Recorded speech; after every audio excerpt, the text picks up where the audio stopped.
Saya menemukan setelah saya pelajari, saya sudah tarikan will saya sudah sampaikan kepada saya. Kemudian dari eselon 1 sampaikan menginformasikan kepada saya akhirnya berkesimpulan begini.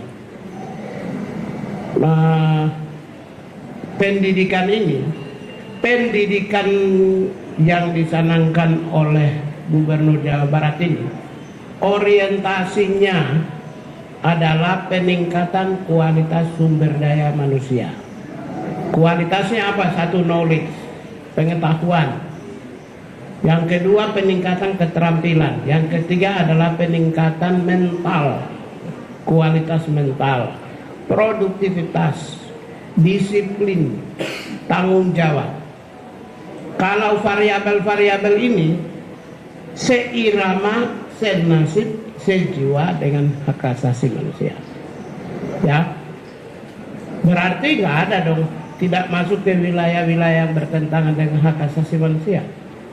Yang dikhawatirkan itu adalah yang kemarin saya bilang corporal punishment, seperti orang tua atau di sekolah mendidik anak cubit telinga, tak pukul, mendisiplinkan anak yang berlangsung pada masa pendidikan ala masa lampau.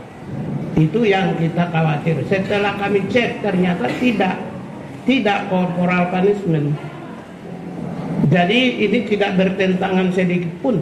Gini. Kami menyampaikan bahwa ada problematika dalam spirit kebangsaan kita, yaitu membangun narasi agar anak-anak muda Indonesia, khususnya anak-anak di Provinsi Jawa Barat yang sedang menekuni jenjang pendidikan SMP dan SMA serta sederajat atau sanawiyah dan madrasah aliyah, yaitu pola pendidikan karakter melalui peningkatan kualitas disiplin hidup dan perubahan pola hidup.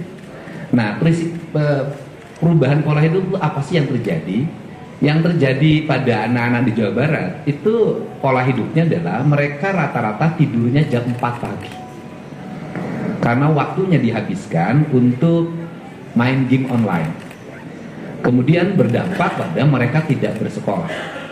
Selain berdampak tidak bersekolah, mereka sering terorganisir secara sistemik melalui kekuatan media sosial, melakukan pertarungan-pertarungan secara terbuka dan tertutup, melahirkan banyak orang yang terluka, bahkan banyak orang yang meninggal.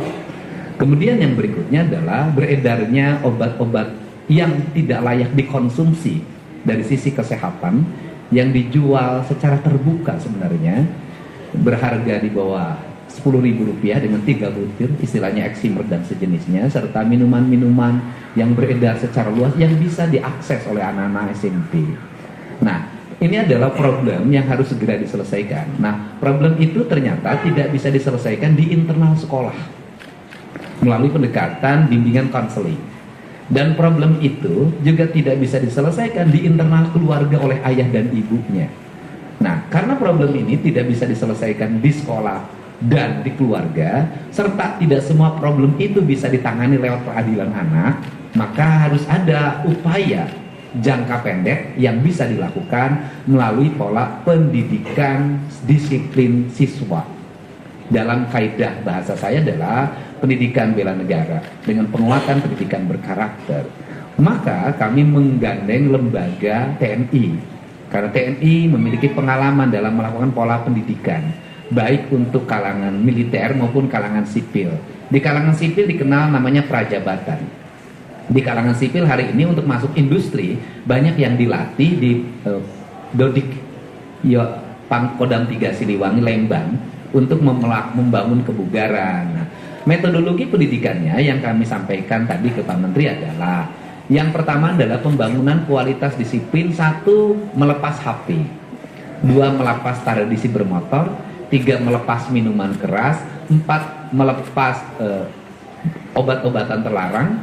Kelima, melepas konsumsi zat adaptif lainnya yang merusak saraf dan pikirannya, dengan membangun pola tidur maksimal jam 10 malam.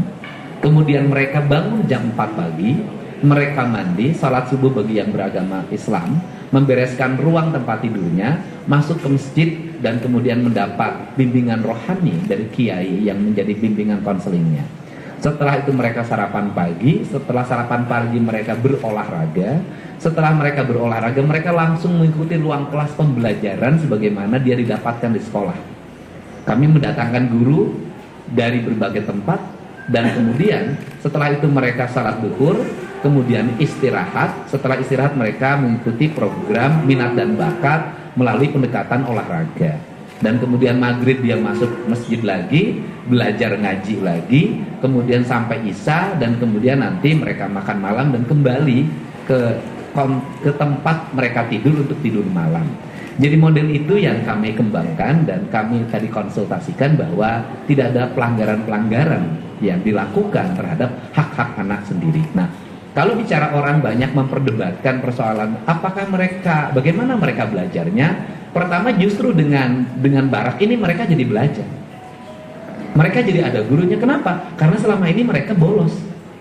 Mereka tidak pernah belajar. Bangunnya rata-rata jam 10 siang. Nah ini adalah. Kemudian yang kedua, bagaimana lingkungannya di barak itu, di komplek pendidikan itu mereka mendapat lingkungan yang baik. Karena selama ini mereka di lingkungan rumahnya tidak mendapat lingkungan yang baik, di lingkungan sekolahnya tidak mendapat lingkungan yang baik, mereka menjadi anak jalanan. Nah, inilah barangkali langkah yang dilakukan oleh kami, pemerintah Provinsi Jawa Barat dan pemerintah kabupaten kota di seluruh Jawa Barat sebagai bagian upaya kami untuk menyongsong generasi Indonesia Emas tahun 2045. Barangkali itu saja. Terima kasih.